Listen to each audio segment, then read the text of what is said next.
what about the markets over a bit of a medium to long term, and how do you approach the sectors at this point of time? Let's welcome on board Ganeshram Jayaram. He's the MD and head at Avendus Park Institutional Equities, joining us on the show now. Ganesh, hi, afternoon. Thank you so much for making time and speaking with ET now. Well, the earnings season so far has been a bit more disappointing. Now, while banking earnings have been largely in line with expectation, IT has disappointed.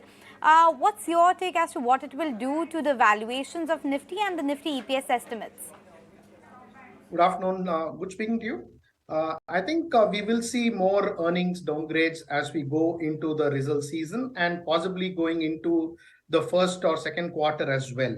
We think we've been recommending clients to have a more cautious outlook on growth expectations. The macro will likely lead to more downgrades in demand environment.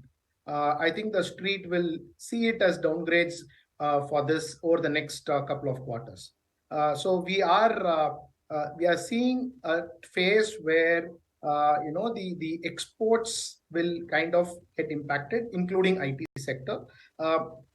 The interest rate differentials between India and the US are just too narrow, and that will lead to lesser capital flows, and not just at equity level. I'm talking of into the economy, like banking sector related flows, like how the capital flows needed for corporates to borrow, that's actually reversing. So all of this will put pressure on deposit growth. That will keep interest rates higher. That will also put some pressure on fiscal spend as we go into the year. So we think when we weigh all of these, we will see growth to moderate. That is at the broader level. Specifically, companies where the expectations of growth have been penciled in and quite aggressively penciled in will see moderation. So we are quite cautious of aggressive growth expectations built in stocks. It's not more a sector call, it's more a stock specific view that we think this kind of moderation will play out. So that doesn't mean we are negative on every sector, but we are more stock specific. The same sector will have some companies which have better margin of safety built into their growth or profile, and so they will be better off than others. So somewhat you can say a tilt towards quality is what we are recommending clients to have. Quality has underperformed growth or value over the last 24 months or so. We think it's better to kind of be with quality or better quality names, and which will pay off as the year goes. That's been our stance, and so it's a year for capital protection than for capital return. So we are from that mindset, we are going towards a portfolio bias which is more tilted towards quality names, companies which have margin of safety in their growth or margin profile, or in their even in their valuations. That's been our recommended stance. Ganesh, since you're talking about it's going to be a year of capital preservation versus capital appreciation, what's a realistic return expectation as far as, let's say, Nifty is concerned for the year? Would you say it can be 0 to 5% or even negative? Our base case is flattish returns for the Nifty, but we don't really work with a Nifty target view. Our approach is more towards picking the right kind of stocks.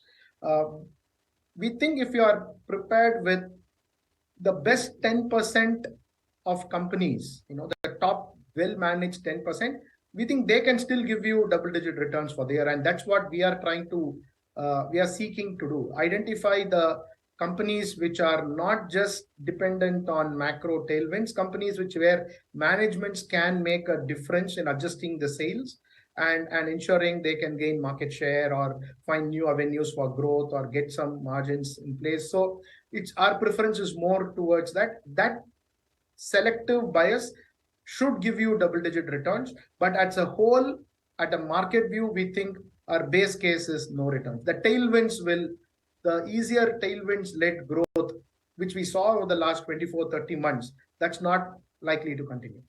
Okay, so need to have a very stock-specific approach this year, need to be very cognizant of the quality of the stocks that you're buying. Ganesh, so where are you seeing value at this point of time? I would love to get any stock recommendations if you could talk about that. But if not that, at least sectorally speaking, where do you see more value or quality at this point of time? I cannot talk stocks due to compliance restrictions, but there is, see, what we define as value is value should be in not in multiples but in earnings. Okay, earnings have margin of safety is what we look for. Okay, not invariably if a stock has a low PE multiple, there is something wrong in either the terminal value of the business or the management quality or governance. So in fact, we get wary when we see value stocks. Okay, the definition of value, we've invariably seen it quite vulnerable for long-term earnings profile. What we like to see is earnings being impacted, and that can recover, or counter cyclical earnings is what we tend to see. Keeping that in mind, we think cement is offering some, as a sector, looks quite interesting to us. Not every company, but specifically. I think banks are at possibly close to peak of their margin profile, bottom of the credit cost profile. Even growth has been pretty good last 12 months. So banks are close to the peak of their earnings profile, ROA profile. That's two extremes. IT is not yet constructive for us. We think IT will see more growth moderation as we get into the year. Industrials, domestic focused, can have a good, if you take a medium term 18-month to 36-month view, I think industrials will still be our sector where we think earnings can do well. We think the capex cycle will recover in that horizon. Earnings trajectory should play out for companies in the industrials, capital goods, in that space. Discretionary consumption, pockets of comfort, pockets of discomfort. So it's very, so segments like autos, even there we think rural could recover this year or the next 18 months. Urban could slow down. So when you weigh in all of this, what we look for is where earnings have margin of safety. That's our primary focus. It's very stock specific, as I told you, but it's still very much possible to pick them with a double digit or an early teens return expectations, not what we got last 2-3 years. So that's the take coming in. It's the basic principle coming in from Benjamin Graham, right? Margin of safety, and that's what you are talking about at this point of time. But Ganesh, I'm quite curious to know what your take is on pharma at this point of time. The entire sector was completely derated. There was not a lot of stock interest, but finally there's a lot of news flow happening around that, and the valuations do look attractive. Would you concur?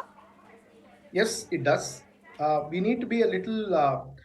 The fact is that after maybe 2-3 years, the FDA inspectors are back in, and they're doing a lot of inspections, and that should be one pocket of concern. That can also be a positive, because some of these facilities which have been impacted for years can see recovery. But one thing more than FDA inspection related outcomes, which is something which we can never predict, but what is interesting is the pricing of generics seems to be getting better at the margin there, and that's a focus, something that we are trying to identify. The overstocking at the excess inventory that we found in various levels, be distributors at the hospitals and even households in the US, seem to be getting better, and that's helping the pricing of generics in US. So that's one key positive which seems to have started this month, and that's a good positive for the US generics biased pharma names. So at the margin, there seems to be things getting better on pharma.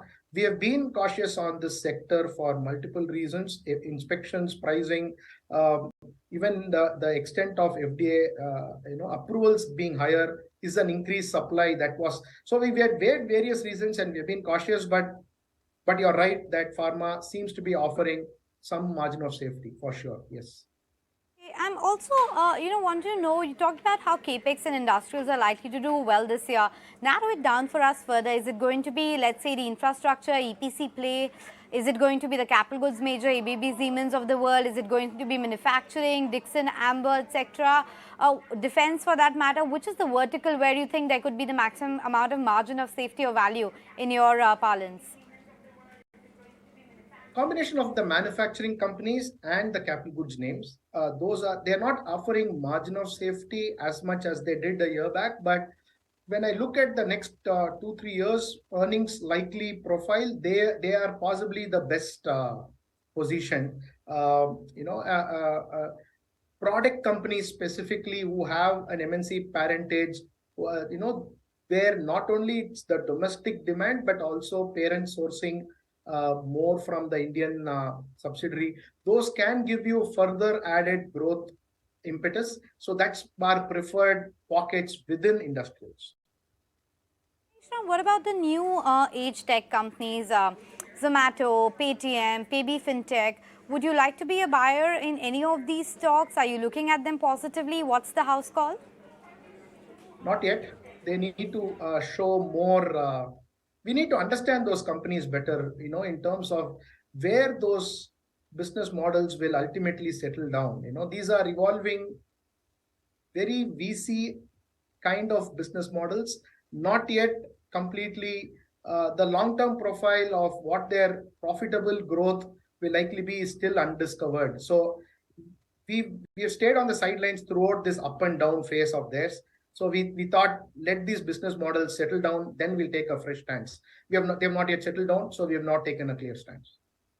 Biting the bullet when it comes to foremost, still sitting on the sidelines. What about real estate? Because it was supposed to come out of a decade-long hiatus. There were early signs, but then the rate up cycle started. Very topsy-turvy as far as real estate is concerned. How are you approaching it? Actually, real estate demand is still pretty good. Okay? The new launches haven't picked up. Okay, the way we thought launches should have picked up by now. The excess inventory has got cleared, but the new launches, the pipeline seems to be okay, but it's not yet as much as we thought.